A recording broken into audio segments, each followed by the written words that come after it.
Ya selalu aja, bagi yang kalah itu, ya udah pengalaman sejak 2004 dulu, setiap kali yang kalah kalah itu pasti, nuduh curang. Hmm. Pasti tuduhannya curang itu. Nah, jadi bagi yang sudah pernah kalah, dia ada pengalaman itu. Assalamualaikum warahmatullahi wabarakatuh. Buat sahabat semua, semoga selalu dalam keadaan sehat-sehat saja. Dan buat sahabat yang baru ketemu channel ini, silahkan subscribe sekiranya kalau channel ini bermanfaat. Di video pertama tadi, kita mendengar komentar dari mantan Ketua MK, Jimli Asidik, yang mana beliau mengatakan setiap pemilu itu bagi pihak yang kalah selalu mengatakan kalau pemilu itu curang. Pemenangnya itu adalah dari hasil kecurangan.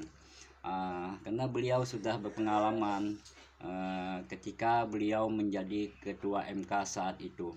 Jadi ya udah biasalah itu bagi yang pihak yang kalah selalu teriak-teriak pemilu itu curang. Dan sekarang juga lagi rame-ramenya wacana hak angket, yang mana untuk membuktikan kalau pemilu di tahun 2024 ini banyak terjadi kecurangan-kecurangan. Di video selanjutnya kita akan mendengar komentar dari Pak Margarito Kamis. Tanpa berlama-lama kita lihat videonya. Kalau saya bisa saran sama Mas Huda, ya.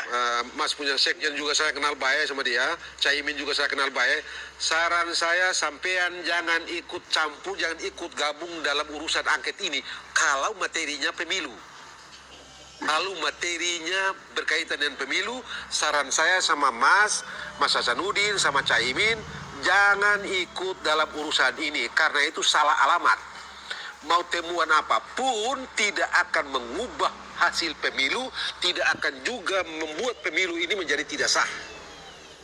Mengapa? Karena undang-undang yang Mas dan Mas Doli dan teman-teman PDIP dan lain-lain bikin itu menghalangi materi ini untuk dijadikan objek angket. Itulah komentar dari Pak Margarito Kamis, yang mana beliau mengatakan apapun temuannya di dalam pemilu ini tidak akan merubah dari hasil pemilu. Dan saya juga merasa lucu dengan yang namanya hak angket ini.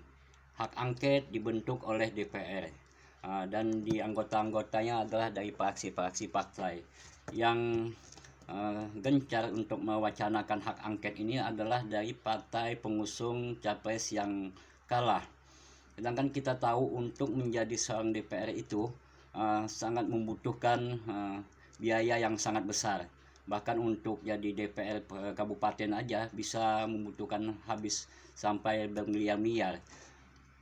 Jadi kalau pengen pemilu ini katanya jujur tanpa sogok menyogok, ya di hak angket aja semua.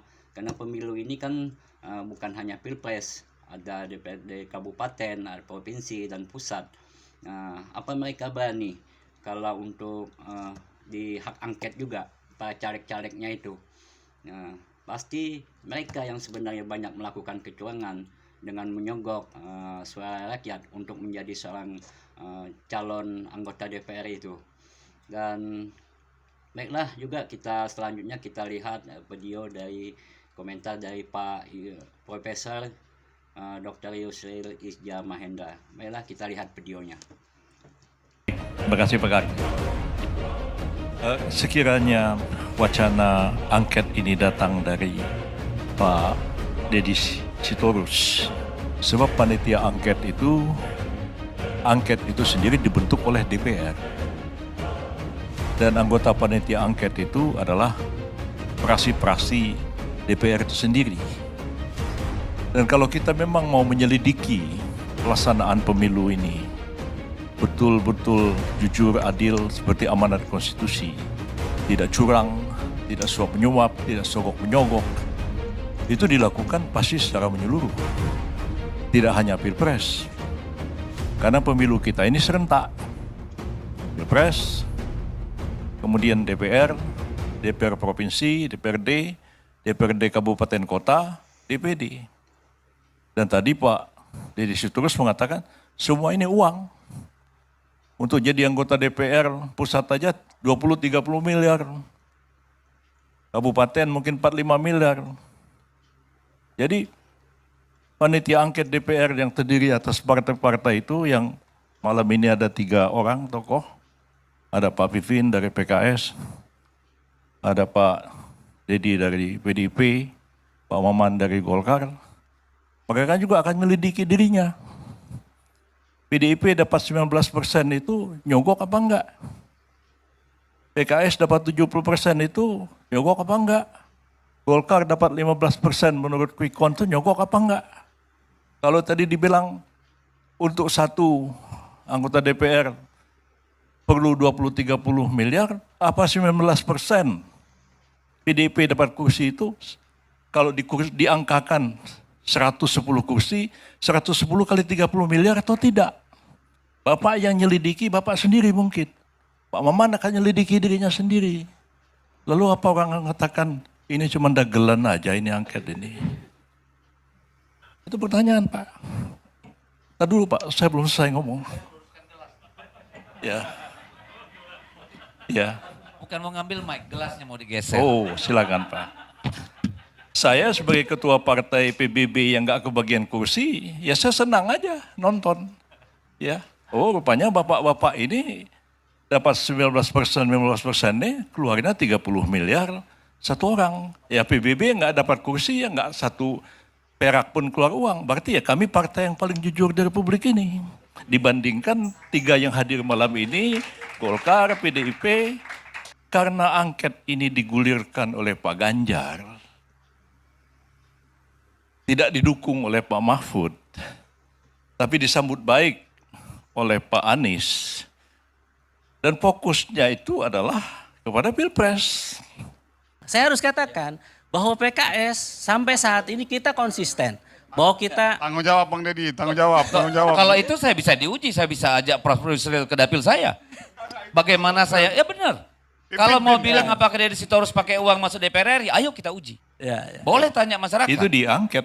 Itulah ya, kalau diangket itu saya setuju, angket aja. Ya nggak masalah, tetapi kan angket itu tidak mempersoalkan itu. Tadi seperti yang saya bilang. Yang dipersoalkan itu kan adalah penyelenggaraan pelaksanaan undang-undang. Ya kalau sudah menyangkut Iya kan? Ya. bumerang Kalau itu bagi kan diri tadi sendiri, itu terus kan jadi ranahnya- bekelit-kelit ke sana kemari. Loh, Jadi jangan sampai nanti dalihnya PBB tidak masuk parlemen karena tidak pakai uang. Ya, tidak semua orang masuk ke DPR itu pakai Udah uang. clear itu. Terima kasih. Kalau Terima soal kasih. itu Itu udah clear. kalau diangket, ya, Anda mengangket diri Anda sendiri dan rakyat akan melihat kepada Anda. Anda jujur nggak melaksanakan angket kepada diri Anda sendiri? Saya Apa kira betul PKS tidak membayar seperti dikatakan oleh Pak Sitorus? saya bisa jamin itu. Saya caleg Nah, di jamin kan Anda bicara sekarang, tapi kalau tidak diangket bagaimana kita percaya dengan jaminan Anda? Setuju sekali apa yang dikatakan Pak Yusril. Kalau memang mau hak angket ya di hak angket aja semua, jangan pilpres saja. Angket juga tuh para caleg-caleg yang partai itu, apa mereka berani.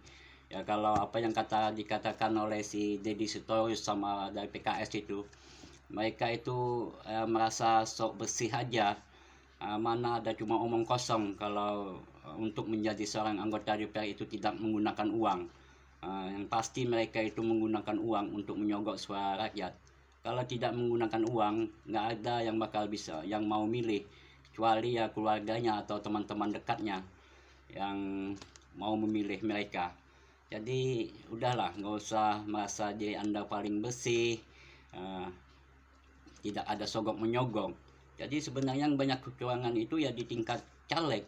Kalau untuk di pilpres rasanya sangat sulit, apalagi dengan selisih suara yang begitu jauh kemenangan dari Capres 02 Prabowo Gibran. Kalau selisihnya cuma ya 1% ya 2% ya mungkin bisa-bisa aja. Tapi ini suaranya ya begitu telak.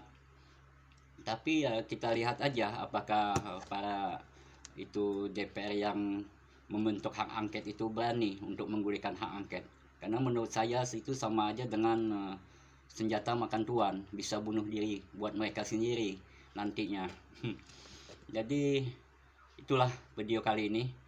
Semoga bermanfaat. Assalamualaikum warahmatullahi wabarakatuh.